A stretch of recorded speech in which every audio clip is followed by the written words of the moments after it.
Bonjour à tous, j'espère que tout le monde m'entend bien et que tout fonctionne déjà techniquement de votre côté. Donc avant d'aller plus loin, je vous invite pardon, à m'indiquer dans l'espace de chat si tout fonctionne bien.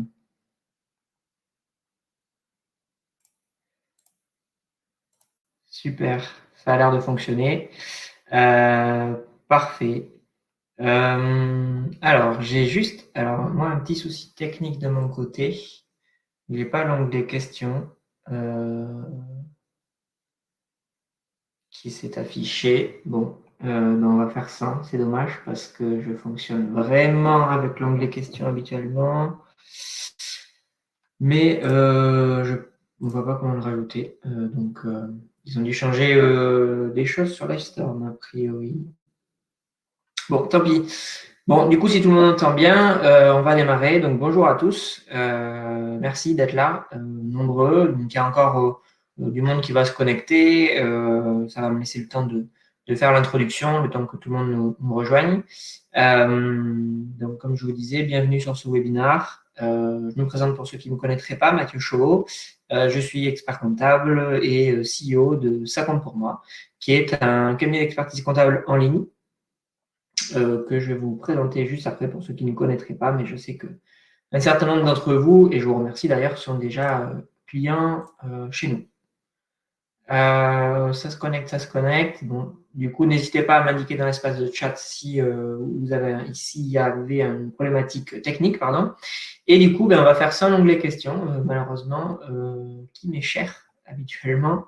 Normalement, il y a un onglet questions dans Livestorm, bon, qui n'est pas, je ne sais pas le remettre. Donc, tant pis. Du coup, je vous invite à poser toutes vos questions dans l'espace de chat. Ça va être beaucoup plus compliqué à gérer, mais on va le faire. On va s'adapter. Du coup, je vous invite à poser vos questions dans l'espace de chat et j'y répondrai à la fin d'un coup.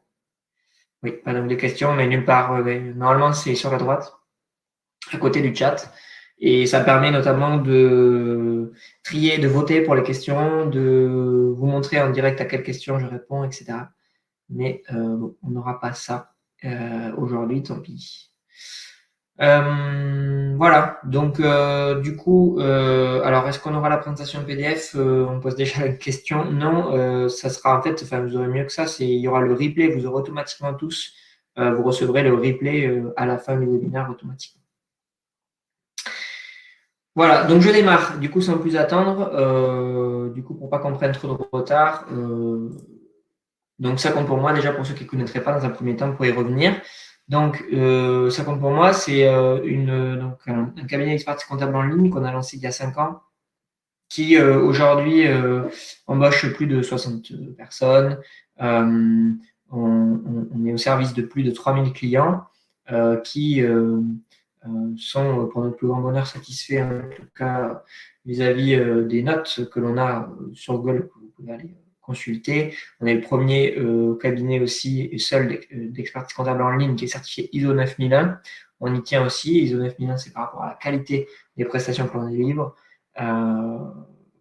Et on a ensuite, bien sûr, dans nos prestations d'expert comptable en ligne, en fait, on va faire tout ce que fait un expert comptable traditionnel, c'est-à-dire tout ce qui est bilan comptable, tout ce qui est bulletin de paie, tout ce qui est formalité juridique et tout ce qui est accompagnement et conseil qui va autour de ça. Hein. Bien sûr, on va plus loin, on fait des situations comptables, des prévisionnels, des évaluations, des déclarations sociales, des création d'entreprise, etc. Bien sûr. Donc, on va s'occuper de tout ça. La différence, ça va se faire euh, du coup surtout sur la forme, c'est-à-dire que du coup, on le fait intégralement en ligne à distance, de manière totalement dématérialisée. Il n'y a aucun échange de papier avec nos clients, tout se fait via notre outil en ligne que l'on développe nous-mêmes.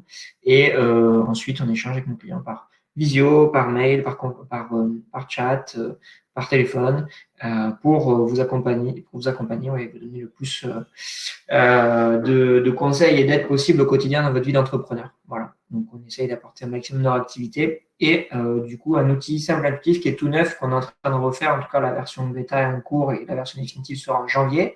Pour ceux qui sont pilotes, ça compte pour moi. D'ailleurs, je vous invite à aller Si ce n'est pas encore fait, faites tester cette nouvelle version qui est en cours et notamment à télécharger aussi l'application mobile qu'on vient de sortir.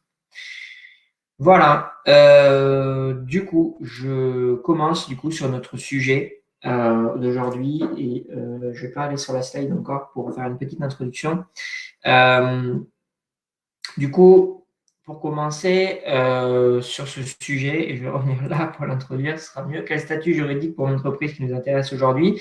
Donc, l'idée, c'est de vous présenter un petit peu les différents statuts juridiques qui existent aujourd'hui en France pour mener une activité et de voir quel statut est adapté à telle situation. Il n'y a pas aujourd'hui un statut privilégié mieux qu'un autre. Il n'y a pas de magie, hein, il n'y en a pas un qui est mieux qu'un autre. Il y a un statut adapté à chaque situation. Donc, on va le voir aujourd'hui. Déjà, la première partie qu'on va voir, c'est la différence entre entreprise individuelle et société. C'est la première question à se poser. Et ensuite, à l'intérieur de ça, une fois qu'on a choisi, si on est en société, il y a d'autres choix à opérer, notamment entre SAS et SARL. On le verra, voilà, quelles sont les différences entre chaque et dans quel cas c'est adapté à votre situation. Pardon. On y va. Donc, premier point, du coup, entreprise individuelle ou société. Donc, déjà, la première question à se poser, c'est ça. C'est est-ce que je vais entreprendre seul ou à plusieurs? Si vous êtes plusieurs, vous n'avez pas le choix, en fait, vous êtes directement et automatiquement en société, puisque voilà, quand on est plusieurs, on ne peut pas faire une entreprise individuelle, comme son nom l'indique. Donc, on est forcément en société. En revanche, si on est seul, on a le choix justement donc entre entreprise individuelle et société, puisqu'on peut être seul et faire une société, c'est ce qu'on appelle une société unipersonnelle, qui donnera par exemple la forme d'une SASU ou d'une URL, qui est en fait une SAS unipersonnelle et une SARL unipersonnelle. Il n'y a qu'un seul associé. Quand on dit unipersonnel, ça veut dire qu'il n'y a qu'un seul associé. Donc ça, c'est la première question à se poser. Donc, l'avantage de l'entreprise individuelle, c'est qu'on n'a pas à créer de personnalité morale, contrairement à la société. Enfin, c'est un avantage et un inconvénient, on va le voir. Donc, l'avantage, c'est la simplicité de la création et puis la vie en cours de vie juridique. C'est-à-dire que concrètement, quand on crée son entreprise, on crée une entreprise individuelle, il n'y a pas de statut à rédiger, par exemple. En fait, c'est très simple de créer une entreprise individuelle. Il suffit de remplir un formulaire, un P0, c'est le nom du SERFA, qui va être envoyé en fait au CFE, donc Centre de formalité des entreprises, qui va vous immatriculer. Et ça ne va pas aller beaucoup plus loin que ça. Donc, c'est très simple. La société, c'est plus lourd puisqu'il faut rédiger des statuts, il faut voilà, déposer une annonce légale, il faut faire le registre des bénéficiaires effectifs, faire plein d'autres choses qui font que la création d'une société est plus lourde administrativement et en cours de vie aussi juridique, puisque vous avez notamment des formalités juridiques annuelles à tenir pour l'approbation des comptes chaque année dans votre société, même quand vous êtes tout seul et pas en entreprise individuelle.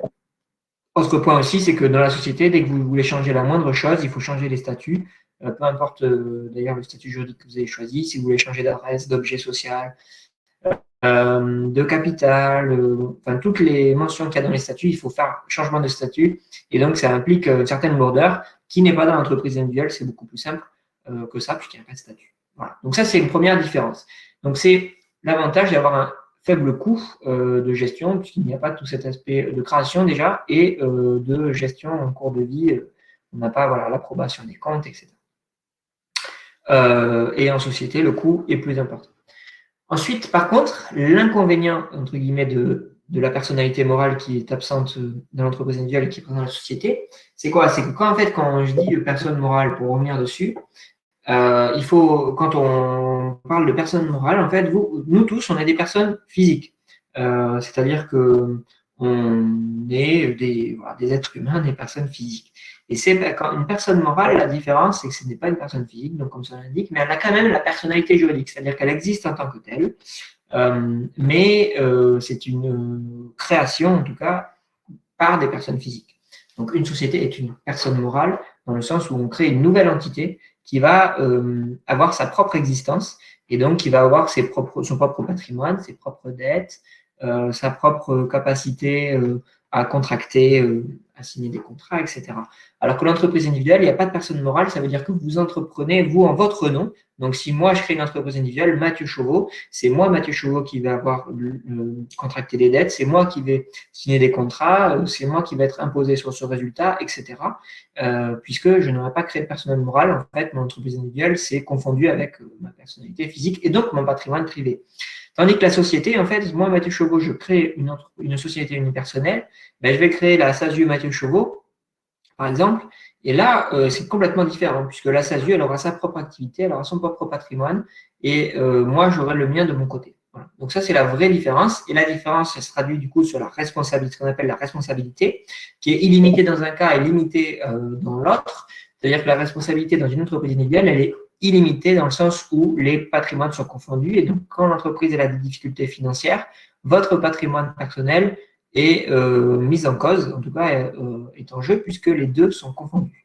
Donc, le jour où l'entreprise individuelle a des difficultés financières, vos biens personnels, à commencer par votre compte bancaire personnel, par exemple, mais aussi vos biens matériels, sont en danger, entre guillemets, sauf donc tout ce qui est immobilier, puisqu'on a ce qu'on appelle la déclaration d'insaisissabilité pour tout ce qui est immobilier secondaire, et l'immobilier, la résidence principale est aujourd'hui d'office protégée. Donc, votre résidence principale n'est jamais en jeu, entreprise individuelle, et l'immobilier secondaire, si vous faites une déclaration d'insaisissabilité auprès d'un notaire, c'est protégé aussi. Voilà. Donc, c'est illimité, sauf sur l'immobilier. La société, là, c'est vraiment limité. Donc, et quand on dit limité, il faudra aller plus loin en disant aux apports. Donc, la responsabilité est limitée aux apports dans le sens où, quand vous mettez dans une société, vous devez déterminer un capital social. Et quand vous mettez 1 000 € en capital social, et bien, au pire des cas, c'est ce que vous perdrez pas plus que ça. C'est-à-dire que quand vous créez votre société, vous mettez donc ces 1 000 € de votre compte personnel vers le compte de l'entreprise. Ils sont, entre parenthèses, ce capital n'est absolument pas bloqué. Hein, j'anticipe les questions. Ceux qui ont créé déjà des entreprises, ils le voient bien. Le capital, il est sur le compte de l'entreprise. Et après, vous en faites ce que vous voulez avec le compte de l'entreprise. Par contre, vous ne pouvez pas le récupérer personnellement. Ce que vous allez récupérer personnellement, ce sera soit de la rémunération, soit éventuellement des avances en compte courant que vous aurez remboursé, soit des dividendes, soit des notes de frais, mais pas le capital. Ce capital, lui, il reste à l'entreprise, sauf à faire une réduction de capital. Donc, quand vous mettez votre capital, vous mettez 1 000 € par exemple, et au pire des cas, vous perdez 1 000 € dans l'affaire. Quand bien même la société, elle a 1 million de dettes. Sauf si on considère que vous avez fait une faute de gestion et que vous avez mené la société à sa perte volontairement. Mais ce qui est quand même assez rarement le cas, puisque là, s'il y a ça, c'est du pénal, il y a interdiction de gérer, etc. Bon, c'est lourd, mais ça, c'est rarement le cas. Généralement, on ne les plante pas toujours volontairement, les entreprises. Même, voilà, la plupart du temps, ce n'est pas le cas. Et du coup, quand c'est ça, quand on a un certain niveau de dette, etc., et bien vous n'allez pas être embêté personnellement. Après, il y a à nuancer. Si vous avez contracté, par exemple, un emprunt bancaire et que vous êtes caution personnelle en tant qu'associé ou en tant que gérant, bah, forcément que là, oui, vous allez être impacté financièrement puisque vous allez devoir rembourser à titre personnel ce prêt. Mais voilà, c'est pas dans tous les cas. Si vous n'avez pas d'emprunt bancaire, c'est pas le cas. Donc, si vous avez des dettes fiscales, sociales, financières sans caution ou fournisseur, ben, la responsabilité est limitée au capital. Voilà. Donc, ça, c'est super important puisque vous maîtrisez votre risque que vous allez prendre dans la société et pas dans l'entreprise individuelle. C'est une des grosses, des majeures différences. Ensuite, il y a l'aspect fiscal et puis l'aspect social. Donc, sur l'aspect fiscal, l'entreprise individuelle, elle est soumise par défaut à l'impôt sur le revenu. Et quoi qu'il arrive, elle ne sera jamais autre chose que l'impôt sur le revenu. Donc, on détermine un résultat fiscal, c'est le produit, le chiffre d'affaires, moins toutes vos charges. Et on détermine un résultat qui va être soumis à l'impôt sur le revenu au barème progressif classique, comme n'importe quel salaire, par exemple. Voilà. Hors rémunération du dirigeant, on les charge bien sûr, puisqu'on considère qu'en fait, votre rémunération, l'entreprise individuelle, c'est votre résultat. Et tout ce que vous allez prendre personnellement, ça ne va pas passer dans les charges. En fait, on va le passer comptablement dans un compte qui s'appelle compte de l'exploitant, qui n'impacte pas le résultat. Voilà. Donc, on fait produit moins charge en rémunération du dirigeant. Par contre, on prend bien les cotisations sociales personnelles. On a notre résultat. Il est soumis à l'impôt sur le revenu. La société, c'est complètement différent. Il est généralement soumis à l'impôt sur les sociétés. Je dis généralement parce qu'il peut y avoir des exceptions. Dans le URL, notamment, par défaut, c'est à l'impôt sur le revenu et on peut opter à l'impôt sur les sociétés. Et à l'inverse, dans la SASU, par défaut, c'est à l'impôt sur les sociétés, mais on peut opter pour les 5 premières années à l'impôt sur le revenu. Mais sinon, dans la plupart du cas, donc, le cas classique, c'est à l'impôt sur les sociétés. De toute façon, quand vous êtes en EURL, clairement, moi, je vous conseille d'opter à l'impôt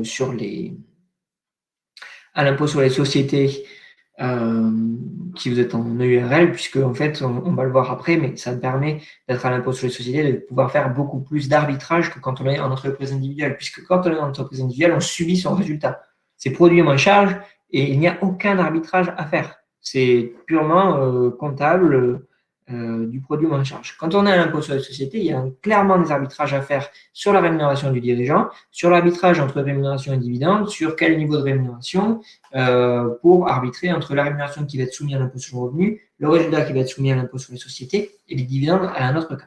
Donc ça, c'est pour ça que c'est très différent. Donc, on a beaucoup plus de marge de manœuvre à l'impôt sur les sociétés. Donc le résultat fiscal à l'impôt sur les sociétés, c'est toujours produit moins charge, sauf que cette fois, on prend en compte la rémunération du dirigeant qui, elle, va être certes déduite du résultat de l'impôt sur les sociétés, mais imposée en parallèle au barème progressif de l'impôt sur le revenu. Voilà. Et donc ça, c'est pour ça qu'on peut le maîtriser, cette rémunération, puisque je précise aussi qu'il est toujours à temps de la modifier, cette rémunération. Là, on va être, pour ceux qui clôturent au 31 décembre 2020, vous inquiétez pas, votre rémunération ne sera absolument pas figée au 31 décembre. Tant que le bilan n'est pas sorti, votre rémunération n'est pas figée. Vous pouvez très bien, quand on fait le bilan comptable, et puis tous ceux qui sont clients chez nous, qui ont déjà clôturé avec nous le savent bien, c'est qu'on peut toujours l'ajuster post-clôture. Il n'y a aucun problème, cette rémunération n'est pas forcément versée. Cette rémunération de dirigeant, on peut, on provisionne une rémunération, que la contrepartie est en compte courant, vous le versez comme vous voulez, mais on peut le faire pour justement faire des arbitrages. L'impôt sur les sociétés, pour rappel, c'est 15% jusqu'à 38 120 euros de résultat. C'est 28% au-delà, encore aujourd'hui, mais à partir donc, des exercices qui vont être ouverts à partir du 1er janvier 2021, on va passer à un autre seuil, on va descendre à 26,5 et on finira par descendre à 25 dans 2 ans pour avoir un taux qui sera 15% sur la première tranche, 25% sur la deuxième. Donc on aura bien descendu, puisqu'on était quand même à 30, on est parti de 33 un tiers, on est descendu à 25. Donc au final, on a un taux d'impôt sur les sociétés en France qui est très cohérent avec tout ce qui se pratique en Europe aujourd'hui sur ce point-là. Donc voilà la différence au niveau fiscal, donc calcul de résultats, optimisation possible. Et ensuite au niveau social, c'est un peu la même chose. C'est-à-dire qu'au niveau social d'entreprise individuelle, c'est le résultat qui est soumis aux cotisations sociales du RSI, qui s'appelait avant le RSI, maintenant c'est l'URSSAF TNS, mais en tout cas on va appeler ça les cotisations TNS, donc des indépendants, travailleurs non salariés. Donc le résultat, c'est-à-dire le même que, alors, il y a des petits ajustements, mais je fais un raccourci, le même que celui du dessus, qui est soumis à l'impôt sur le revenu, va être soumis à cotisation sociale. Je dis que je fais un raccourci parce qu'il y a des petites différences. Par exemple, les contrats qu'on appelle Madelin, les contrats complémentaires, qui sont déductibles fiscalement, pas socialement.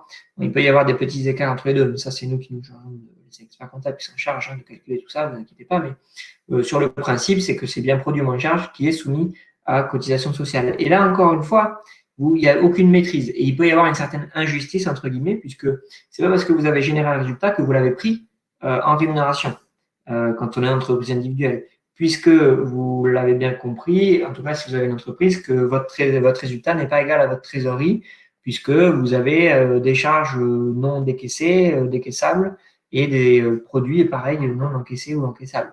Typiquement, par exemple, un emprunt, quand vous remboursez un emprunt, seuls les intérêts d'emprunt passent en charge, le reste passe en remboursement de dette, puisque l'emprunt n'est pas une charge en tant que tel, c'est juste un mouvement de trésorerie, on nous prête de l'argent à un moment, on le rend. Donc, ce n'est pas une charge, puisque pour que ça soit une charge, il aurait fallu à la limite que quand on emprunte, il passe en produit. C'est quand même pas logique. Donc, c'est totalement neutre au niveau du résultat. On passe seulement les intérêts en charge. Et donc, forcément, quand on décaisse de son compte bancaire l'emprunt d'une façon globale, donc il n'y a que les charges qui passent que les intérêts qui passent en charge, et forcément, il y a une distorsion entre résultat et trésorerie. Et donc, vous ne pouvez pas forcément vous prendre tout le résultat, puisque le résultat est plus important dans ce cas-là que votre trésorerie, et vous ne pouvez pas le prendre puisque en fait, vous avez remboursé un emprunt à la place. Donc, c'est pour ça que c'est une certaine injustice, entre guillemets, une non-maîtrise dans l'entreprise individuelle de la rémunération, puisque c'est imposé. C'est produit moins charge, on considère que c'est que c'est ce que vous avez gagné, même quand même, vous ne l'avez pas pris en trésorerie. Après, ça se rattrape dans tous les cas à un moment, hein, puisque au final, vous allez forcément le gagner au bout d'un moment, cet argent, mais c'est juste que ce n'est pas forcément ce que vous avez gagné dans l'année. Donc c'est pour ça que c'est des fois un peu compliqué, parce que, imaginons le pire des cas, vous avez un résultat positif, mais vous n'êtes pas pris de rémunération à titre personnel, mais vous avez quand même payé de l'impôt sur le revenu et des cotisations sociales dessus. Donc, c'est un peu des fois un peu dommage. Donc, l'entreprise individuelle, quand on a justement notamment des emprunts importants ou des décalages de trésorerie qui sont importants, n'est pas forcément la solution la mieux adaptée. La société, elle, c'est seulement, c'est comme pour le fiscal aussi, c'est seulement la rémunération qui est soumise aux cotisations sociales. Donc là, c'est pareil, on peut ajuster et choisir combien on veut se verser de rémunération. On peut, par exemple, se verser que le minimum pour valider les trimestres retraite, qui est de 6 000 et quelques euros cette année, 6 300, je crois, à peu près, euros. Mais on peut aussi très bien se verser plus. On peut jouer avec les plafonds des cotisations sociales, etc. Donc, c'est soit, en tout cas, alors c'est vrai que je parlais des rémunérations qu'on peut bouger jusqu'à dernier moment, je parle surtout des TNS. C'est vrai que c'est différent quand vous êtes en SAS et que vous prenez un salaire, puisqu'il faut réaliser des bulletins de salaire en face. Mais on peut toujours provisionner une prime aussi. Donc voilà, donc la rémunération est soumise à cotisation sociale et on a la possibilité de se verser des dividendes qui, elles, ne sont pas soumises à cotisation sociale, mais seulement à prélèvements sociaux. On va le voir après à hauteur de 17,2%. Voilà, donc ça, c'est la principale différence entre entreprise individuelle et société. Donc, si je résume, on a au niveau du juridique, donc au niveau de la Constitution, que les formalités en cours de vie, qui est donc plutôt à l'avantage de l'entreprise individuelle.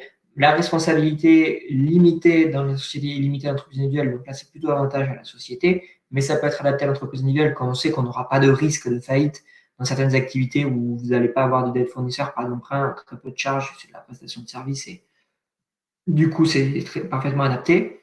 Et ensuite, on a la différence fiscale et sociale qui fait que dans la société, on a beaucoup plus de marge de manœuvre, mais encore une fois, l'entreprise individuelle peut être adaptée si vous avez très peu de décalage entre votre trésorerie et votre résultat.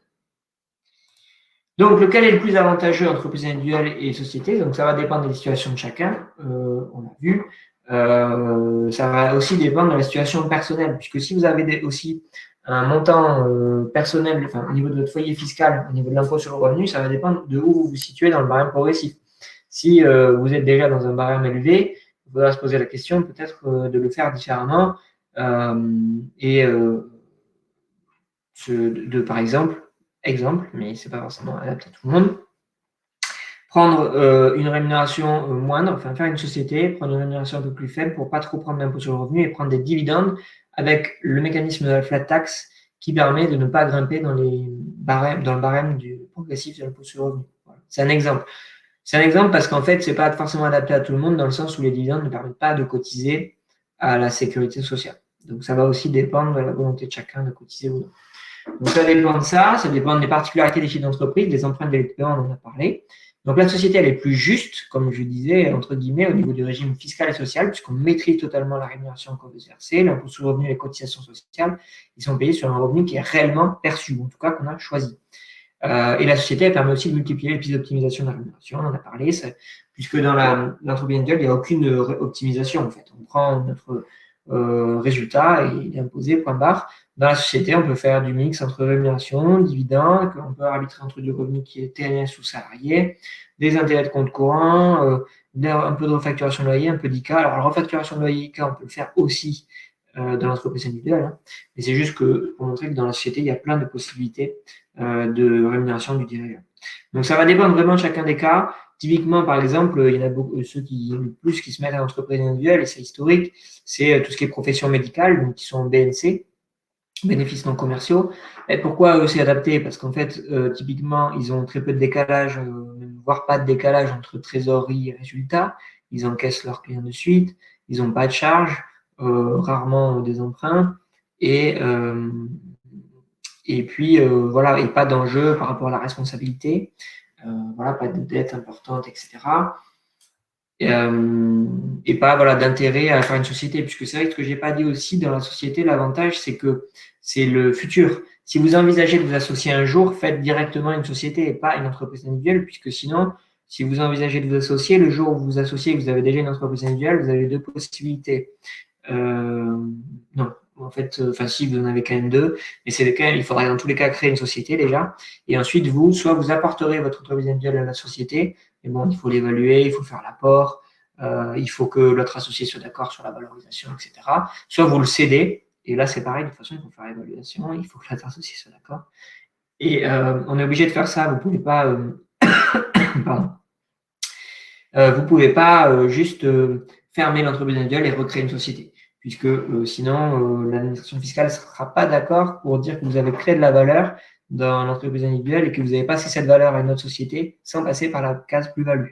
Voilà. Donc, dans tous les cas, c'est pour ça que quand vous avez l'intention de vous associer un jour, la société est quand même beaucoup plus adaptée que l'entreprise individuelle qui est un peu figée et où on subit un petit peu le fait d'être tout seul à vie. Voilà. Mais encore une fois, je reviens sur la profession médicale. Ils ont l'impression d'être tout seuls tout le temps. En fait, ceux qui sont dans les BNC, bon, il y a historiquement quelques artisans, mais maintenant de moins en moins. Donc aujourd'hui, les entreprises individuelles, c'est principalement les BNC, les professions donc médicales, paramédicales, c'est les loueurs en meublé en fait non professionnels qui sont par défaut aussi entreprises individuelles. C'est une entreprise individuelle comme une autre, mais eux, c'est plus un choix fiscal. Et je ne détaille pas là, on fera d'ailleurs, je ferai un webinaire sur le sujet en janvier, sur les statuts pour gérer un projet immobilier. Et voilà. Donc, du coup, c'est vrai qu'aujourd'hui, la plupart des entreprises qui se créent sont plutôt en société. Mais il peut y avoir quelques avantages d'entreprise individuelle. Il faut en discuter avec votre expert comptable. La solution hybride qui existe aussi, c'est l'EIRL. Donc l'EIRL, ça a été créé pour faire un entre-deux entre société et entreprise individuelle. Bon, on n'a pas rencontré un franc succès, mais en fait, c'est une entreprise individuelle donc qui a toutes les caractéristiques d'une entreprise individuelle sur le fait qu'il n'y ait pas de statut, sur le fait qu'il n'y ait pas de personnalité morale, c'est le gros point, mais auquel on vient mettre une responsabilité limitée. Donc, c'est-à-dire qu'on mixe les avantages de la société et les avantages de l'entreprise individuelle. Simplicité juridique et responsabilité limitée en même temps. En plus, sur le plan fiscal et social aussi, on mixe les avantages des deux parce que par défaut, le IRL est à l'IR, mais on peut opter à l'IS. Donc, au final, c'est exactement la même chose qu'une URL, tant fiscalement, socialement, en termes de responsabilité, etc., à la différence près qu'il n'y a pas toutes les formalités juridiques qui vont avec. Donc, c'est pour ça, on a l'avantage de pouvoir opter pour l'IS, de manière irrévocable. Le simplicité, le coût de la création en cours de vie juridique, la responsabilité limitée, la possibilité de se verser des dividendes. Alors, non soumis à cotisation sociale, ça c'est comme dans les EURL ou SCRL, dans la limite du 10% du capital social. Donc, c'est quand même assez limité. Mais ça laisse une petite possibilité de plus. L'inconvénient de l'IRL, c'est le même que l'entreprise individuelle. C'est pareil, c'est si vous voulez vous associer un jour, vous êtes bloqué, puisque ça reste une entreprise individuelle et vous ne pouvez pas associer quelqu'un dans une IRL. Voilà. Donc, encore une fois, le IRL est bien. Si vous êtes tout seul, que vous avez l'intention de rester tout seul et que vous voulez soit profiter de l'avantage de l'impôt sur les sociétés, puisque l'impôt sur le revenu n'est pas adapté, soit que vous voulez aussi profiter de la responsabilité limitée. Alors, cette fois, la responsabilité limitée, elle n'est pas au capital social, mais elle est au patrimoine affecté à l'activité professionnelle. Quand on crée une IRL, on détermine un patrimoine qu'on va affecter à l'activité professionnelle. Je ne sais pas, un véhicule, un ordinateur, plein de choses comme ça. Et c'est en fonction de ce patrimoine que votre responsabilité sera limitée. C'est-à-dire qu'au pire des cas, vous mettez en jeu ce que vous avez apporté dans l'activité. Donc, si vous avez apporté un véhicule, vous le mettez en jeu. Si vous avez apporté un ordinateur, vous le mettez en jeu, entre guillemets, etc. Voilà. Donc, vous pouvez très bien apporter le strict minimum et du coup avoir vraiment une responsabilité limitée totale. Donc le IRL, c'est une piste intéressante qui est, à mon goût, aujourd'hui pas assez utilisée, je trouve, en fait, justement, puisque pas assez connue peut-être. Mais au final, vous pouvez retrouver tous les avantages de l'URL et aussi les avantages de ne pas avoir le coût de création juridique et d'une URL, ni les formalités juridiques en cours de vie. Voilà. Il y a quand même un dépôt obligatoire des comptes pour les EIRL au greffe. Donc, mais bon, il y a juste ça. Il n'y a pas d'AGO, d'assemblée générale à tenir, etc. Donc ça, ces avantages-là, il faut juste être sûr que vous allez rester seul. Et donc, si vous êtes sûr que vous allez rester seul et que vous avez un intérêt à opter pour l'impôt sur les sociétés et avoir la responsabilité limitée, l'EIRL est adapté. Voilà, donc là, on y voit plus clair sur entreprise individuelle, société ou EIRL. N'hésitez pas, encore une fois, si vous avez des questions dans l'espace de chat, pour ceux qui seraient arrivés en cours de route. On a un petit bug sur Livestorm, il n'y a pas l'onglet questions, mais posez toutes vos questions sur l'espace de chat.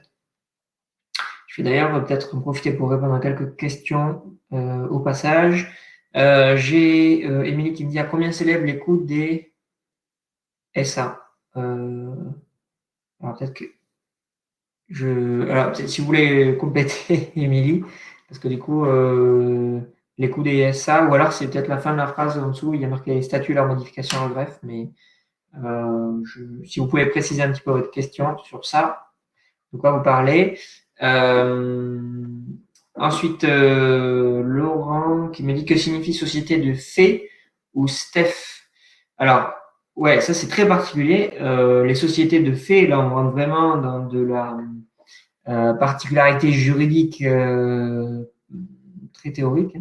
Mais la société de fait, c'est une société en fait dans laquelle, qui n'existe pas en tant que telle juridiquement parlant, qui est une société qui se réalise dans les faits, mais qui n'existe pas sur le papier. Voilà. C'est-à-dire que on considère une société de fait que il y a deux personnes qui se sont mis ensemble et qui exercent une activité, qui ont mis des moyens en commun.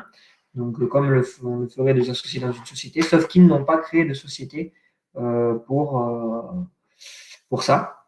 Donc, voilà ce que ça signifie. Après, et je crois que c'est parce que c'est votre cas, en fait. Je suis en train de penser, si je ne me trompe pas, Laurent, parce qu'il me semble que vous êtes client chez nous et qu'en effet, vous avez une société de fait, si je ne me trompe pas, et que c'est votre cas, mais du coup, je pense que vous avez bien le cas, c'est que vous avez, vous êtes dans ce cas-là, et donc vous avez une entreprise, d'ailleurs, une société qui, elle, est à l'impôt sur le revenu, mais qui était avec un impôt sur le revenu qui est partagé entre les deux protagonistes de cette société de fait. Donc, c'est un peu comme si vous aviez une entreprise individuelle à deux, quoi. Mais c'est très, très rare. Hein. D'ailleurs, vous êtes les seuls qu'on a sur tout ça comme pour du coup, Émilie qui m'a précisé combien coûte la rédaction des statuts hors formalité de greffe. Donc, en fait, la rédaction des statuts, c'est très variable. En tout cas, chez nous, je peux vous le dire. Alors, nous, il n'y a pas que la rédaction des statuts. En tout cas, nous, on englobe une prestation globale. Mais ça, je vous laisserai aller voir de toute façon sur notre site. Mais nous, on a 399 € hors taxe. Et là-dedans, en fait, on englobe bien plus que les statuts. On englobe déjà tout le choix de la structure juridique, que ce soit pour justement définir le statut le plus adapté. Est-ce qu'on fait une société, une entreprise individuelle? Est-ce qu'on fait une SAS, une SARL? Est-ce qu'on la met à l'IS, à l'IR? Combien de capital social? Quelle adresse? Quel mandataire sociaux? Quelle date de clôture? Enfin bref, on prend tout en compte. Donc, il y a tout cet aspect rendez-vous, projet et conseil. Et puis après, il y a tout l'aspect juridique, en effet, rédaction des statuts, dépôt du dépôt au greffe, rédaction de l'annonce légale, remplissage des différents formulaires, etc. Enfin, en gros, vous avez un cabis clé en main. Voilà, pour ça. Donc, c'est pour ça que ce n'est pas comparable à une Legaltech, par exemple, où vous n'allez pas avoir cet accompagnement et ce conseil. Vous allez vous débrouiller sur le choix de la structure, vous allez vous débrouiller sur tous les choix à faire, et vous allez vous débrouiller aussi avec le greffe pour interagir avec eux. Donc, nous, on a décidé, on a pris le parti de faire pour nous une création d'entreprise qui englobe tout ça, puisque on récupère trop de clients qui se sont créés tout seuls ou par les Legaltech et où il faut refaire beaucoup de choses parce que c'est un peu trop tard et il y a des points qui n'ont pas été pensés avant. Voilà, Amélie qui me disait EI, on ne peut pas impôt sur la société. Non, non, bien sûr que non. Quand on est en entreprise individuelle, on ne peut pas opter à l'impôt sur la société, sauf à être en EIRL où on peut opter pour l'impôt sur les sociétés.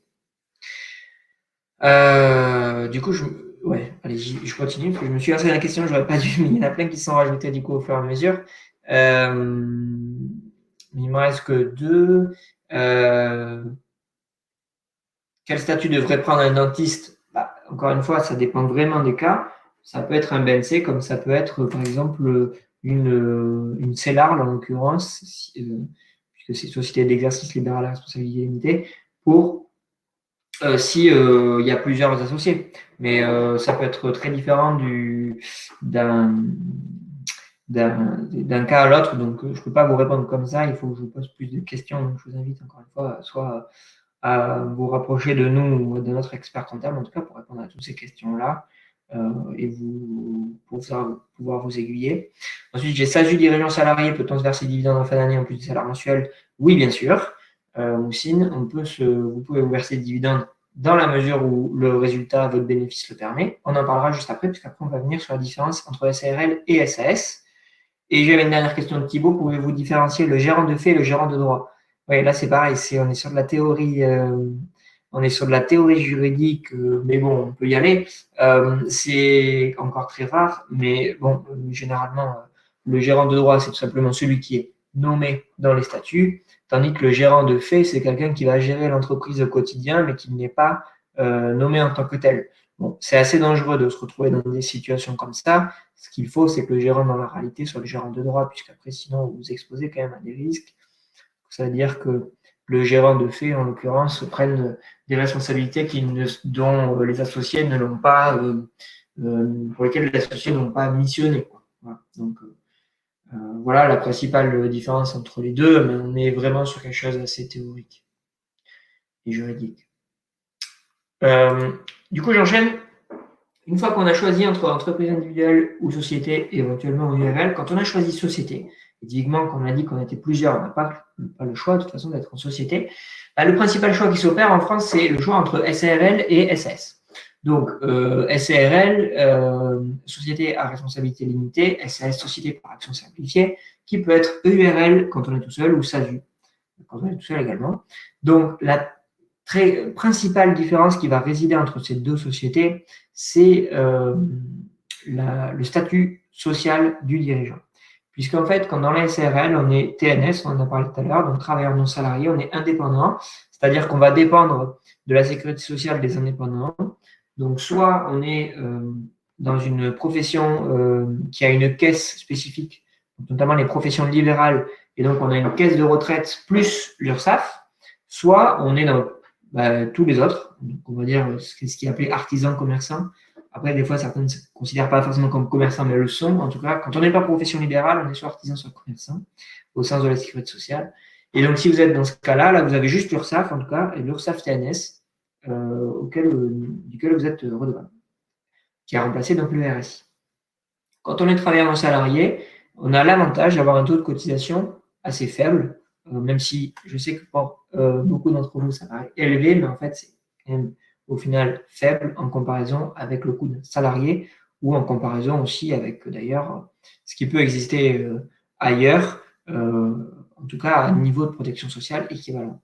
Donc, quand on est travailleur non salarié, donc c'est-à-dire quand on est gérant notamment de SRL ou de URL, on est TNS. C'est quand on est en tout cas gérant majoritaire. Donc quand on est en URL, pas de souci. Quand on est en SARL, ça veut dire qu'il faut que l'ensemble des gérants ait la majorité dans le capital pour être considéré comme gérant majoritaire et donc travailleur non salarié. C'est assez rare de toute façon d'être pas majoritaire, mais ce qui est très important à prendre en compte, c'est que c'est pas la détention du capital d'un seul gérant, c'est de tous les gérants. Donc imaginons une SARL où il y a deux associés, non pardon, on va faire mieux, trois associés à un tiers, un tiers, un tiers. Il y en a deux qui sont gérants. Donc, certes, individuellement, ils n'ont pas la majorité, puisqu'ils ont un tiers. Mais par contre, à tous les deux, ils l'ont. Donc, le collège de gérants, c'est majoritaire. Donc, tous les deux seront gérants majoritaires et donc travailleurs non salariés. Le troisième étant pas gérant, il n'aura rien, puisqu'il n'aura pas de mandat social et donc pas de rémunération, il sera seulement associé. Si le troisième avait été gérant, il aurait été gérant majoritaire également. Par contre, un autre cas qui peut se poser, c'est j'ai un gérant, j'ai deux associés, un qui a 60% et un qui a 40%. Celui qui a 40% est gérant et pas l'autre. Dans ce cas-là, on est sur un gérant minoritaire et ce gérant minoritaire, il a exactement le même statut qu'un président de SAS, par exemple, c'est-à-dire qu'il est salarié et donc il aura un bulletin de salaire et les cotisations sociales qui vont avec. Voilà, donc sinon, dans la plupart des cas, vous êtes gérant majoritaire et donc dans ce cas-là, quand vous prenez votre rémunération, vous avez environ 45% de cotisation sociale sur cette rémunération nette. C'est-à-dire que quand vous prenez 1 000 euros net dans votre poche, depuis de l'entreprise vers votre compte personnel, en tant que rémunération, vous allez payer avec la société environ 45%, donc c'est-à-dire 450 euros en plus de cette rémunération. Donc c'est-à-dire que pour vous verser 1 000 euros net dans votre poche, ça va coûter à la société 1 450. Les 1 000 euros que vous avez versés, plus les 450 qu'elle va verser à l'URSSAF. Donc, comme je vous disais, c'est pas élevé puisque je spoil en tout cas sur la SAS, mais sur la SAS, on est à entre 80 et 90%. C'est-à-dire que cette fois, pour prendre 1 000 € net dans votre poche, ça va coûter à l'entreprise entre 1 800 et 1 900. Donc là, il n'y a pas photo, ça coûte 2 fois moins cher de prendre une rémunération en SRL qu'en SAS. On va le voir après, c'est tempéré par d'autres choses, mais c'est un premier point qui est super important parce que il y a des idées reçues là-dessus qu'il faut lever. Donc, être en TNS et dépendre du l'URSSAF, TNS ou anciennement RSI, ça coûte moins cher. La difficulté, en fait, elle réside généralement dans plutôt la complexité du système qui en fait qu'on a l'impression que c'est élevé, mais en fait, c'est pas élevé, c'est juste qu'il faut bien comprendre comment fonctionne le système, je vous l'expliquerai après. Donc, on a l'avantage du coût de la rémunération qui est faible, en plus des cotisations sociales, il n'y a pas besoin de faire de bulletin de salaire. Donc, en plus, ça ne vous coûte pas, contrairement à la SAS, où vous devez faire un bulletin de salaire tous les mois, faire des déclarations sociales, des DSN, et donc se faire accompagner, puisque c'est impossible à faire tout seul. Donc, se faire accompagner par un cabinet d'expertise comptable, notamment, et donc forcément payer cette prestation-là. Donc, en SRL, il n'y a aucune formalité, il y a juste une déclaration qui, en plus, est en train de disparaître, ce sera la dernière année cette année, qu'on appelle la déclaration sociale des indépendants, où, en fait, on déclare la rémunération que vous avez perçue dans l'année.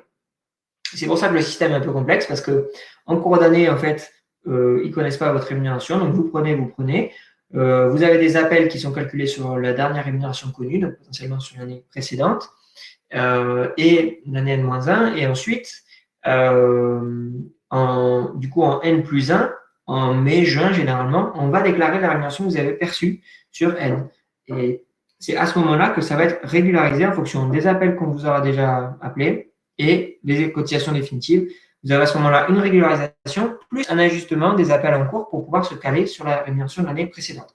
Donc la difficulté elle réside dans le fait que ça soit annuel. Tandis que quand on est en SAS, ça peut être potentiellement mensuel ou trimestriel, mais ça peut être mensuel aussi, c'est-à-dire qu'en gros, en disant j'ai pris tant de rémunération ce mois-ci, du coup je paye tant de cotisations sociales et c'est réglé. La difficulté dans la SRL, c'est qu'en fait, vous allez devoir rythmer ça au fil des années et non pas des mois. Voilà. C'est sûr que je ne comprends pas entre vous et moi pourquoi on ne fait pas des DSI trimestriels, par exemple, et donc, du coup, on ne paye pas des cotisations sociales tout simplement sur la rémunération qu'on aura que au trimestre. Mais bon, c'est comme ça. En tout cas, ils ont quand même fait des énormes progrès ces dernières années, depuis 3-4 ans, sur tout ça. Et ça tourne beaucoup, beaucoup mieux qu'avant. Il y a beaucoup moins d'erreurs, voire pas d'erreurs. Et vous avez, faut juste bien comprendre voilà, ce système de régularisation. Et c'est beaucoup plus réactif aussi. C'est-à-dire quand on fait la DSI en mai, de suite, vous allez recevoir la semaine d'après votre régularisation, ça va très très vite. Voilà, donc important quand on est SRL, quand on prend une rémunération, de bien prévoir les cotisations sociales que vous allez voir payer plus tard. Et bien les mettre de côté, parce que sinon, le défaut qu'on a, souvent, certaines entreprises qui se mettent en difficulté, en fait, les dirigeants prennent de la rémunération, prennent toute la trésorerie qu'il y a sur le compte, ils prennent, parce qu'ils disent, bon, mais c'est bon, je peux le prendre, c'est mon argent.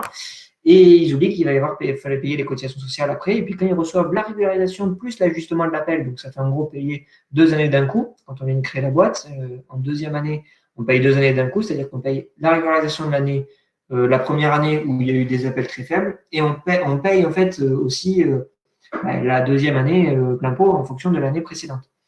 Et quand on se retrouve à payer du coup 2 années d'un coup et qu'on a déjà pris toute la trésorerie, là on se met en difficulté. Donc en fait, tout réside dans la gestion de sa trésorerie. Mais sinon, c'est moins cher. Donc la SRL, voilà comment ça fonctionne. Et on a une simplicité de la rémunération, il n'y a pas de formalité. Il n'y a pas de bulletin de salaire, mais vous pouvez prendre aussi votre rémunération quand vous le souhaitez, quand vous voulez. Vous prenez tous les jours, si vous voulez, toutes les heures, j'en sais rien, mais vous prenez ce que vous voulez quand vous voulez et on fait les comptes à la fin de l'année. C'est tout. Tout simplement. Pas de formalité. Les inconvénients, ça c'est les avantages de la SRL sur la rémunération des dirigeants. Les inconvénients, c'est qu'il y a une rigidité de fonctionnement au niveau du juridique, clairement. On ne fait pas une SRL pour lever des fonds, par exemple, pour faire rentrer de nouveaux associés, parce que c'est très complexe, c'est très rigide et on ne peut pas faire un certain nombre de choses. Il y a des décisions qui doivent être prises dans certaines modalités, donc c'est très rigide. Ensuite, il y a moins de possibilités pour optimiser la rémunération du dirigeant dans la SRL, puisqu'on est un peu condamné à prendre uniquement de la rémunération, les dividendes. On en a parlé tout à l'heure, mais en tout cas, c'est limité à 10% de capital social pour ne pas être soumis justement à ces 45% de cotisation. C'est-à-dire que quand vous prenez des dividendes supérieurs à 10% du capital social, c'est soumis à cotisation de l'URSSAF, donc 45%. Donc au final, vous avez pris en amont l'IS, parce que pour générer de dividendes, il faut d'abord avoir un bénéfice et donc avoir payé l'IS. Ensuite, vous allez prendre sur les dividendes ces cotisations sociales de 45% et vous allez prendre ensuite derrière l'impôt sur le revenu. Quand vous prenez une rémunération, vous prenez seulement les cotisations sociales et l'impôt sur le revenu, mais pas l'IS, puisque vous générez une charge qui vient diminuer votre bénéfice et donc votre impôt sur les sociétés. Donc c'est pour ça que les dividendes ne sont pas intéressants dans les SRL, contrairement à la rémunération. Donc on a moins de possibilités, tout simplement, puisqu'on n'a pas vraiment d'arbitrage généralement. Dans certaines sociétés où il y a des gros bénéfices et un gros capital social, ça va être intéressant, mais c'est très rare de verser des dividendes. Et le système, voilà, dont j'ai anticipé, j'en ai parlé, qui est un peu complexe, piégeur et un peu moins performant, un peu moins complet en termes de protection sociale. La SAS, à l'inverse, elle a une protection sociale qui est plus complète, c'est sûr, au niveau retraite prévoyance. Ce qui est important à savoir, c'est que vous ne cotiserez jamais pour le chômage, en tout cas, je dis cotiserez, donc je parle au futur, non, ça peut changer, mais vous ne cotisez pas aujourd'hui, vous ne cotisez pas au chômage en tant que dirigeant, peu importe la structure de toutes celles qu'on parle quand vous êtes dirigeant, que ce soit une entreprise individuelle, une IRL, une SRL, une SAS, tout ce que vous voulez, vous ne cotisez pas au chômage aujourd'hui, donc quand vous fermez votre boîte, vous n'avez rien, contrairement à un salarié. L'autre point aussi, c'est que si vous êtes en incapacité de travail, par exemple, vous avez un accident ou vous ne pouvez plus travailler, et bien, notamment en SARL, vous n'avez rien du tout. Vous n'avez pas d'indemnité champ arrière. Et en SAS, il y en a, mais selon les secteurs, et c'est vraiment très, très, très faible.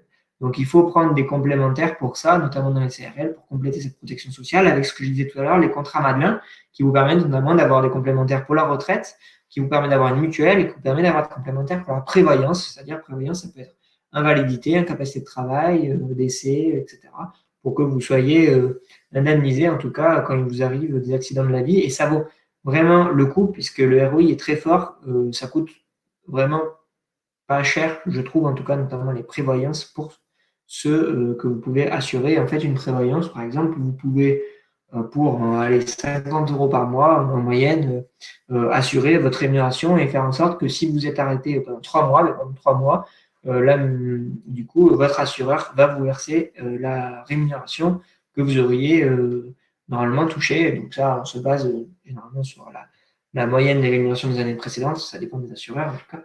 Et voilà, donc c'est super important. En SAS, c'est pareil, il faut quand même prendre des complémentaires. Là, cette fois, c'est ce qu'on appelle des articles 83, qui permettent de compléter soit pour la retraite complémentaire, soit la prévoyance. Voilà pour la protection sociale. Donc, par contre, l'avantage aussi de la SAS, c'est qu'on peut se distribuer des dividendes qui ne seront pas soumis aux cotisations sociales, cette fois, seulement aux prélèvements sociaux à 17,2%, donc entre 17,2% et 45% de l'autre côté, le calcul est vite fait. Il y a une souplesse juridique, donc ça c'est pareil, c'est l'inverse de la SARL. Si vous regardez de toute façon entre SARL et SAS, les avantages et les inconvénients sont vraiment inversés, qui fait qu'il y a un équilibre entre les deux, qu'il n'y a pas une solution optimale et que c'est plutôt adapté à chacun. Mais j'y reviens à la souplesse juridique en cas de cession d'action à liberté statutaire. Donc là, c'est pareil, c'est pour ça que, en gros, toutes les startups, etc., font des SAS, puisqu'il y a une souplesse juridique qui leur permet d'avoir un instrument qui leur permet d'avoir cette souplesse en cas de levée de fonds, en cas d'entrée de nouveaux associés, etc. Et c'est adapté pour eux parce que généralement, ils ne prennent pas de rémunération au début et donc ils n'ont pas la problématique du coût de la rémunération. Et ensuite, voilà, il n'y a pas de. C'est justement, j'y viens. La SAS, le gros avantage, c'est qu'il n'y a pas de cotisation forfaitaire minimale en cas de non-rémunération. Alors là, je suis allé un peu fort sur l'économie d'environ 3 000 € puisque ça a baissé quand même depuis. On est plutôt autour de 2 000 maintenant. Mais quand on est en TNS, quand on est en SRL, on a du coup une rémunération, enfin, des cotisations sociales minimales de à peu près 2 000 € par an, même quand on ne prend pas de rémunération. Donc c'est vrai que les premières années, quand on ne prend pas de rémunération, on est quand même obligé de payer ces 2 000 €. L'avantage de la SAS, c'est que pas de rémunération, pas de cotisation sociale. Bon, en même temps, vous payez des cotisations sociales pas dans le vide, elles vont vous donner droit notamment à 3 trimestres de retraite quand on paye les cotisations minimales. Elles vont vous donner droit à de la protection sociale. Hein. Donc, c'est-à-dire qu'à SAS, vous ne payez pas de cotisation, mais vous n'avez pas de protection. Mais par exemple, si vous avez déjà une protection sociale en parallèle, on va le voir après dans quel cas est adapté la SAS, mais notamment quand vous êtes salarié déjà en parallèle, la SAS est parfaitement adaptée puisque vous avez déjà une protection sociale. Donc, pas besoin de cotiser pour avoir une protection sociale supplémentaire qui ne servira à rien. Ce sera des cotisations à la poubelle puisque Au niveau de la maladie, vous allez être indemnisé pareil.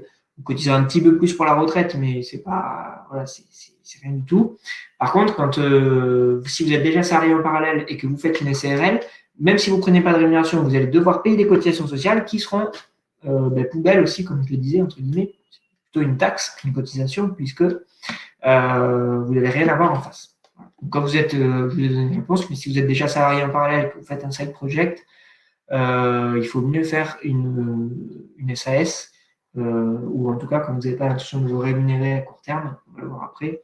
La SAS est adaptée puisque pas de cotisation sociale minimale, donc on fait des économies quand même au début. Quand par exemple vous avez les aides au retour à l'emploi, comme vous avez donc les AMT chômage, quand vous créez votre entreprise, la SAS elle est adaptée dans le sens où vous avez vous n'avez pas besoin de vous verser de rémunération si vos indemnités vous suffisent. Et l'avantage de ça, c'est que du coup, vous économisez ces cotisations sociales, puisque pendant que vous êtes au chômage, vous cotisez à la retraite, vous cotisez à tout en fait. Donc pas besoin d'avoir une couverture sociale via l'entreprise. Et l'avantage, c'est que donc, vous allez faire ces économies-là sur les cotisations sociales. Voilà. Et que vous êtes toujours à temps après de transformer, on verra. Et notamment de SS vers SRL, c'est beaucoup plus simple. Voilà, et donc l'inconvénient de la SAS, c'est le coût d'établissement des bulletins de salaire. C'est un inconvénient, c'est fort, mais c'était pour mettre en parallèle la simplicité du coût de l'autre côté.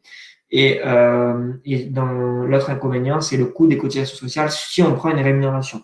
Donc c'est pour ça que quand on va le voir après, quand on a besoin de prendre une rémunération d'entrée de jeu, quand on crée son entreprise, la SRL est plus adaptée puisque si on prend une rémunération d'entrée de jeu, il faut mieux aller chercher une rémunération de TNS où on va prendre 2 fois moins de cotisations sociales que dans la SAS. Par contre, encore une fois, si on ne prend pas de rémunération au début ou si on a l'intention en tout cas de se faire sa propre protection sociale, c'est-à-dire qu'on n'a pas envie de préparer sa retraite via le système classique, mais la SAS est tout à fait adaptée. Et c'est aussi pour ça qu'aujourd'hui, la SAS elle a un certain succès, c'est surtout pour ça. Puisqu'en fait, quand vous réfléchissez aux cotisations sociales, plus vous avez une rémunération élevée et plus ça va jouer sur votre retraite. Mais j'y reviens, ça ne joue absolument pas sur votre couverture sociale de base. Que vous gagnez 1 000 euros ou que vous gagnez 100 000 euros, on a tous en France une protection sociale universelle qui est la même pour tout le monde. Donc c'est pour ça que on va avoir surtout un enjeu sur la retraite.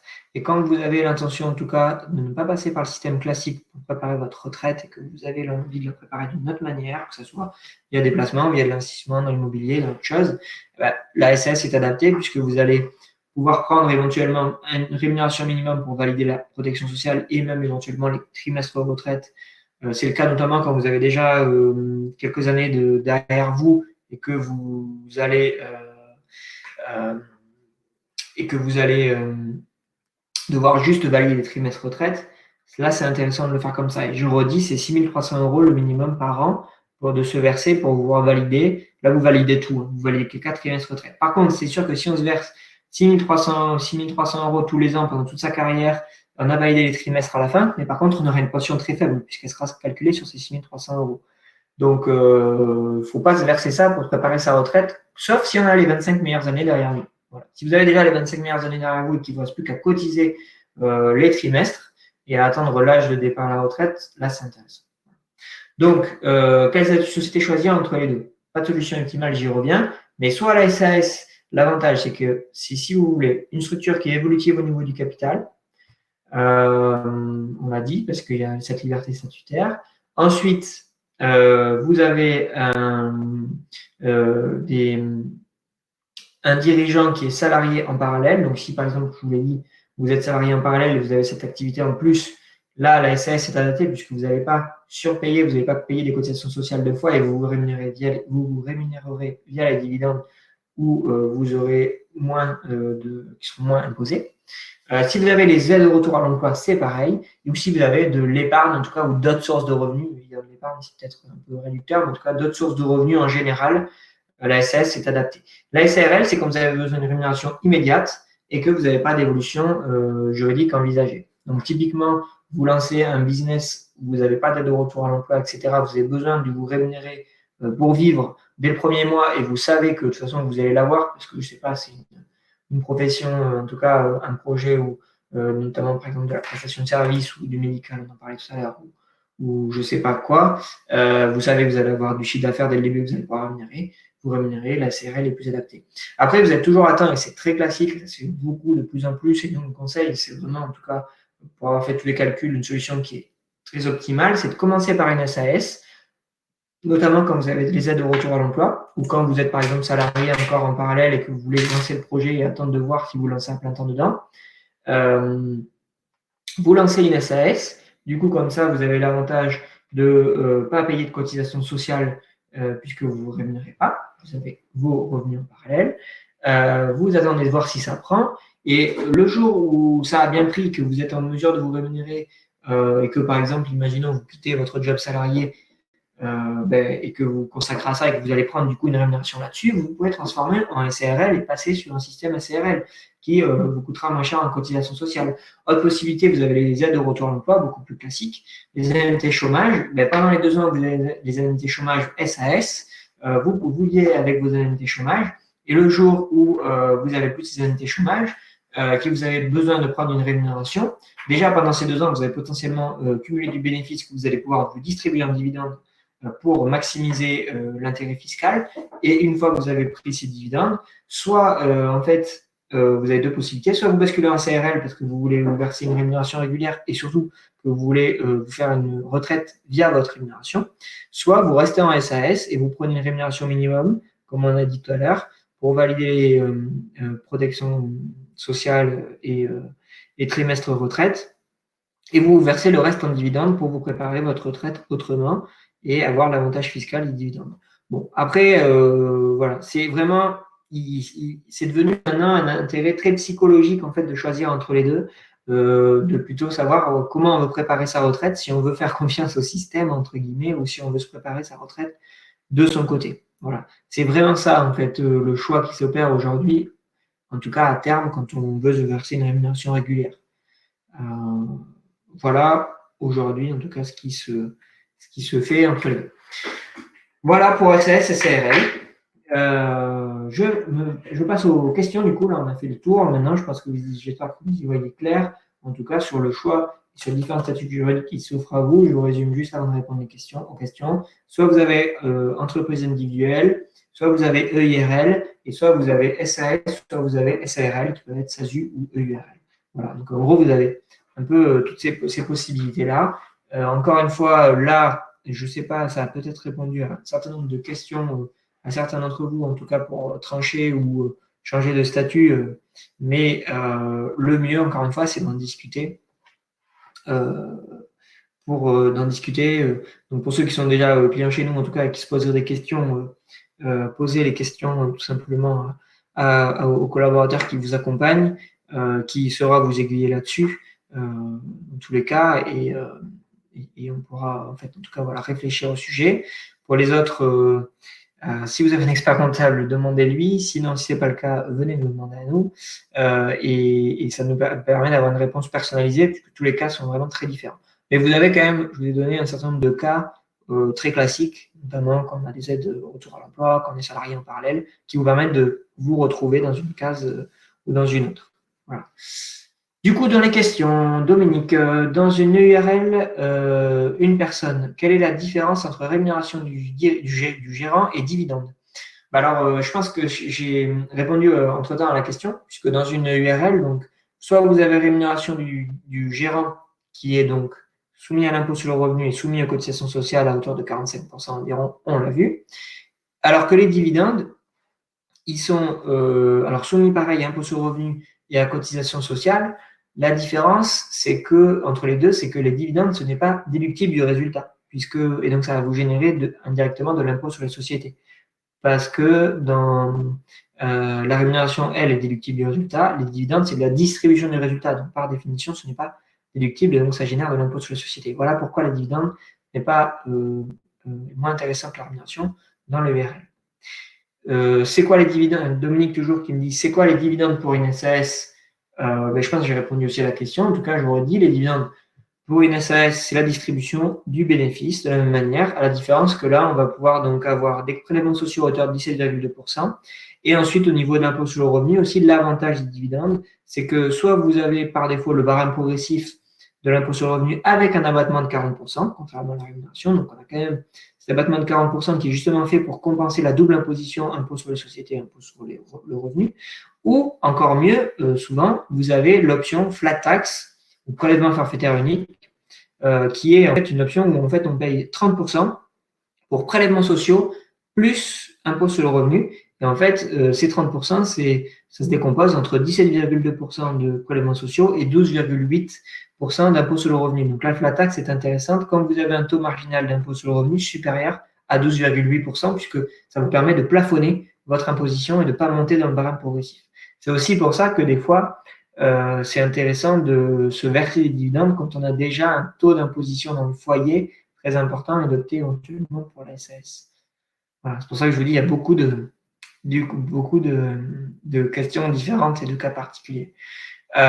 Du coup, quel est l'ordre de prix de la rédaction des bulletins de salaire en SAS? Alors, si je vous donne en tout cas les prix chez nous, alors ça dépend, hein, mais en tout cas, si vous parlez d'un mandataire social, chez nous, c'est 20 euros, 20 euros par mois. Alors pas que bulletin de salaire, hein, nous on fait une mission qui est globale, encore une fois, on ne fait pas juste un bulletin, donc méfiez-vous de tout ce que vous pouvez voir un peu partout, où on propose des prix très bas, mais en fait, vous avez juste le bulletin et un bulletin seul, ça ne sert à rien.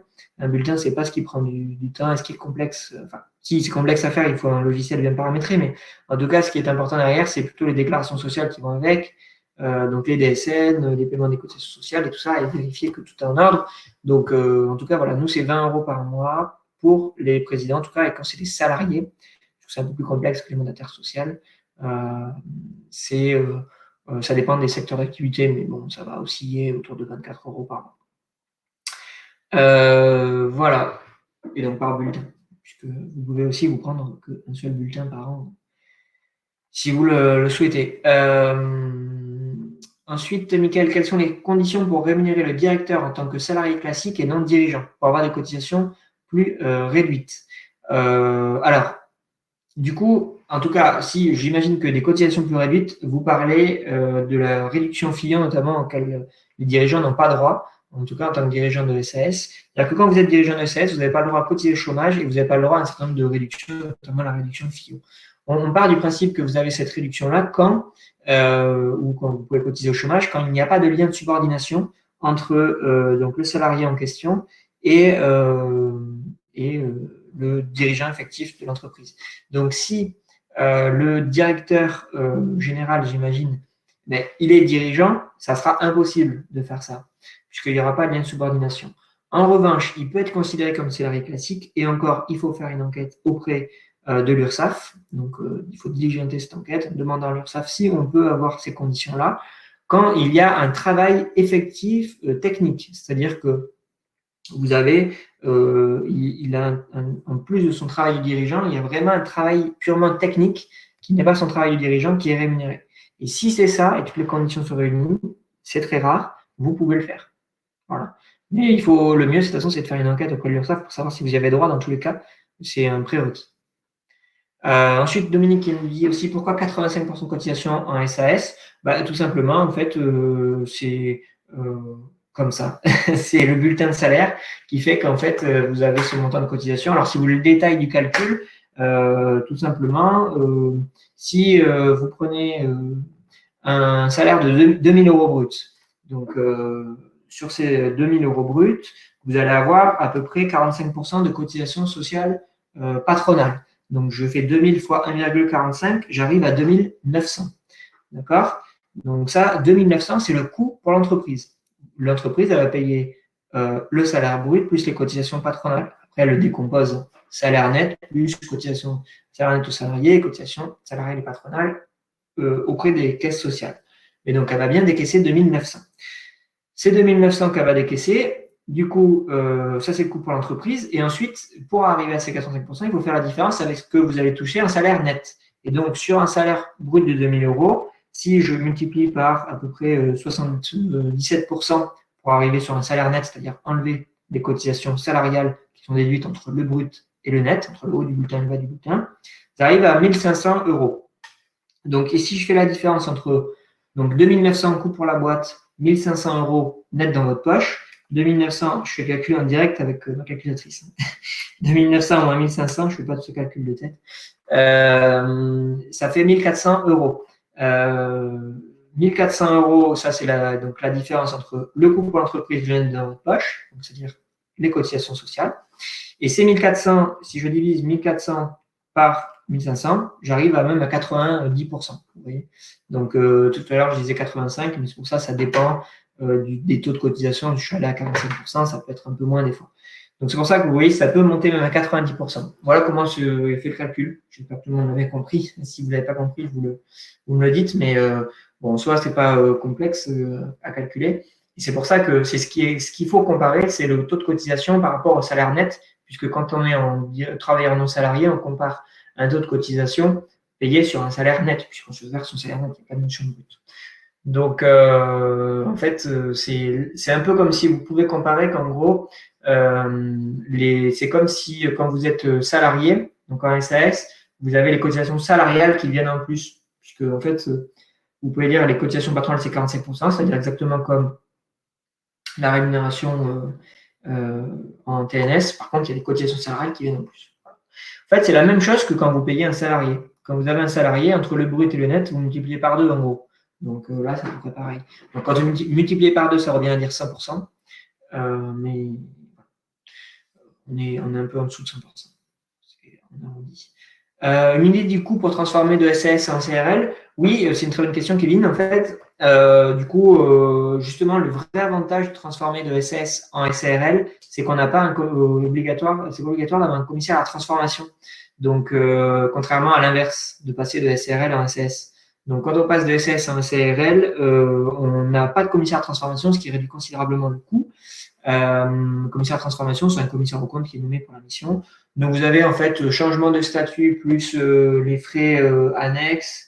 Les frais, je ne l'ai pas avec moi parce que ce qu'on pratique chez nous, parce que ça dépend des cas, mais allez, entre tout, ça va aller chercher dans les 1000 euros entre les honoraires et les frais annexes. À peu près 1000 euros. J'ai pas envie de trop m'avancer, mais c'est en tout cas chez nous, c'est à peu près ça. Chez d'autres, ça pourrait être plus élevé, peut-être moins élevé, mais potentiellement moins bien fait aussi. Voilà, parce qu'il y a quand même, c'est à la fois simple, mais quand même, on reste en France et au niveau du juridique, c'est quand même toujours un peu lourd. Amélie qui nous dit, désolé, mais et alors, je reviens sur Kevin, en fait, sur la transformation. Donc, peut-être que 1000 et quelques euros, ça peut paraître élevé, mais d'un autre côté, les économies, c'est rien par rapport aux économies que vous allez faire en termes de cotisation sociale, encore une fois. Donc, Amélie, désolé, mais bizarre de créer une société, de ne pas se rémunérer et devoir payer nos charges perso. Alors, mais c'est très classique. C'est très classique puisque Amélie, de ne pas se rémunérer quand on crée une société, les premiers mois, je parle, hein, les premiers mois, années, c'est très, très, très souvent le cas. Donc, en tout cas, nous, c'est ce que je vois au quotidien. Donc, c'est pour ça que c'est peut-être bizarre, mais c'est la réalité. En SAS, la rémunération de 6 300 euros doit-elle être faite en salaire en plusieurs fois? Comment le faire de manière optimale? Oui, c'est en salaire, en fait. Voilà, vous devez vous verser au moins 6 300 euros, en tout cas, pour valider. Alors, les 6 300, c'est pour valider les 4 trimestres retraite. Si c'est moins que ça pour valider juste la protection sociale. Mais pour valider 4 trimestres de la retraite, c'est 6 300 euros. Donc, sur un bulletin de salaire, pas forcément plusieurs fois, c'est ce qui doit être versé à l'année, au moins dans l'année. Donc, voilà, de manière optimale. Alors, je ne sais pas si vous êtes client chez nous ou pas, Michael, mais en tout cas, si c'est le cas, de toute façon, vous voyez avec la personne qui s'occupe du social chez nous et elle vous indiquera tout ça sans problème. Et si ce n'est pas le cas, soit vous demandez à votre expert comptable ou si vous n'en avez pas, il faut que vous en ayez un. Moussine, comment fonctionne le versement de dividendes? Document à faire ou sous bulletin de salaire? Alors, dividende, c'est ni sur un bulletin de salaire, ni sur c'est pas sur un bulletin de salaire.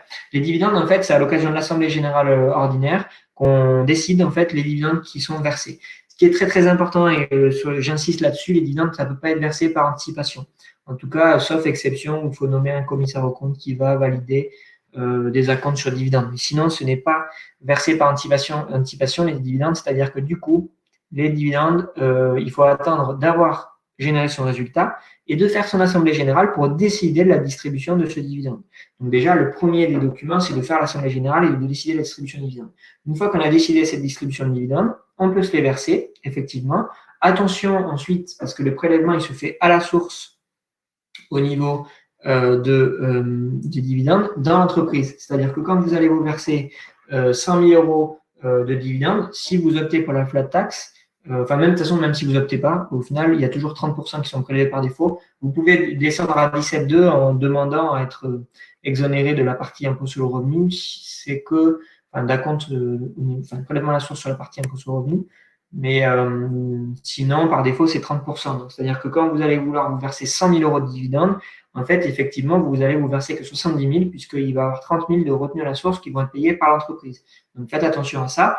Quand vous versez 100 000 euros de dividendes, vous ne versez pas 100 000 euros dans votre poche, vous versez 100 000 moins 30%, donc 70 000 dans votre poche et les 30 000 restants serviront à payer les cotisations sociales et impôts que vous n'aurez pas à payer au niveau de l'impôt sur le revenu après sur votre déclaration de revenus. C'est-à-dire que vous l'aurez versé net d'impôt, un peu comme avec le prélèvement à la source pour le salaire. On se verse aujourd'hui un salaire net d'impôt, mais là c'est pareil pour les dividendes. Il faut faire juste attention à ça. Mais sinon, c'est l'Assemblée générale et ensuite ce qu'on appelle la 2577 SD, déjeuner pour le nom barbare, mais c'est le nom du CERFA. Donc la 2577 SD, c'est le nom du CERFA sur lequel on déclare en fait aux impôts le montant des dividendes qui ont été versés et notamment c'est ce qui permet de payer les fameux 30% qui sont payés le 15 du mois suivant le versement des dividendes prélevé automatiquement. Elles amènent quoi alors la corrigée Amélie, les 86% SAS. Dans l'exemple, 1400 euros pour quel avantage? Oui, je pense qu'Amélie, vous parlez en termes de protection sociale. Donc en termes de protection sociale, en fait, ça amène quoi? Ça amène pas grand-chose de plus au final que dans un SARL. Ça amène des cotisations de la maladie, de l'allocation familiale, de la retraite, un peu de prévoyance, mais encore une fois, c'est assez light, il n'y a pas de chômage, cotisation au chômage notamment. Et voilà, on n'a pas tout ce qui est réduction particulière dont on parlait tout à l'heure. Petite parenthèse, dans le cas d'une holding qui va détenir d'autres sociétés, quel statut à privilégier et quels critères à prendre en compte?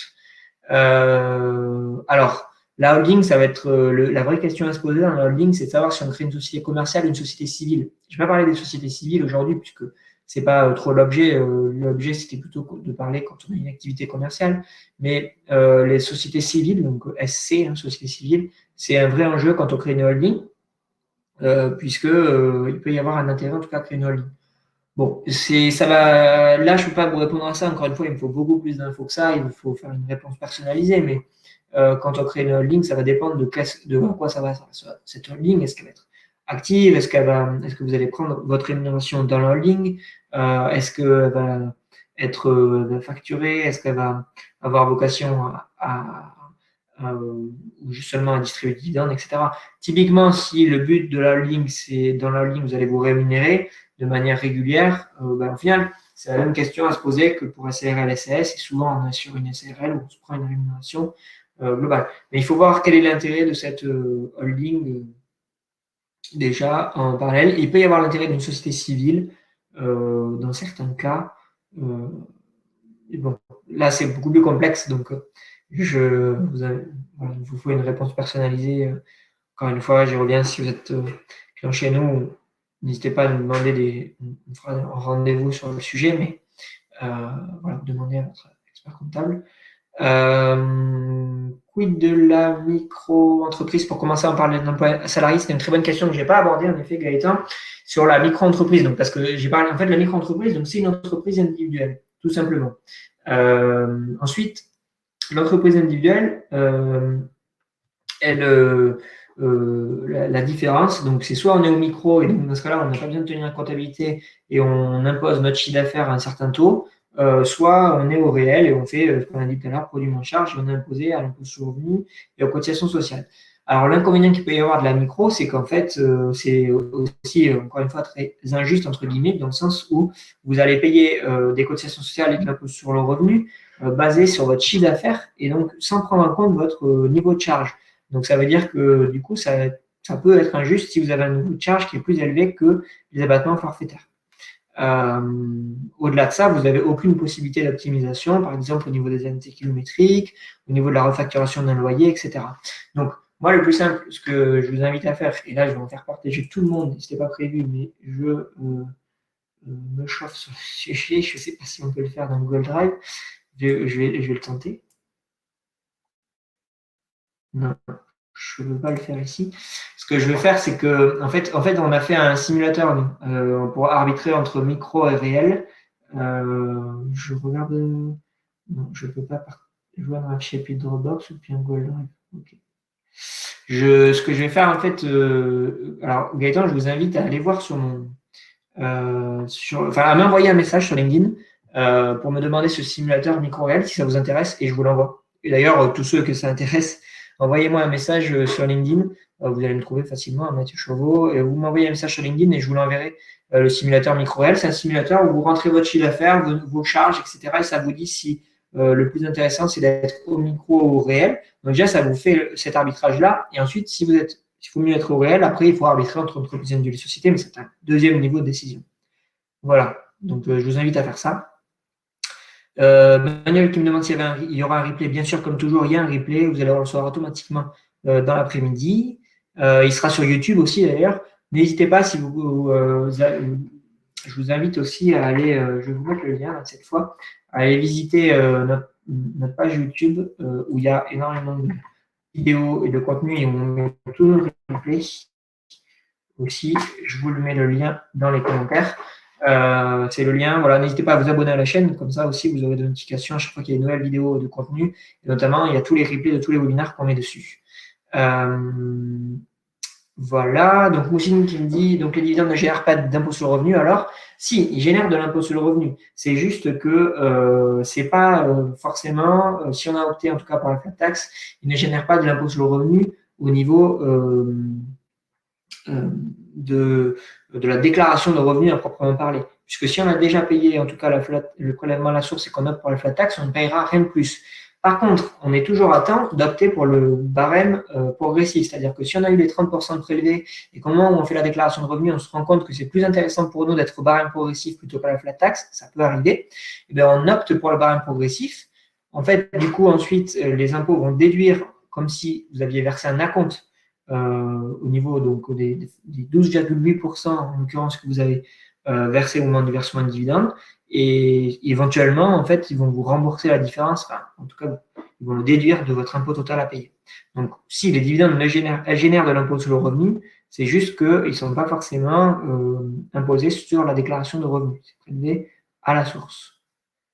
Voilà, le 30% faut aussi d'impôt, mais en fait, vous aviez répondu à la question après. Moussine. Voilà, bon, je pense que j'ai fait le tour de toutes les questions.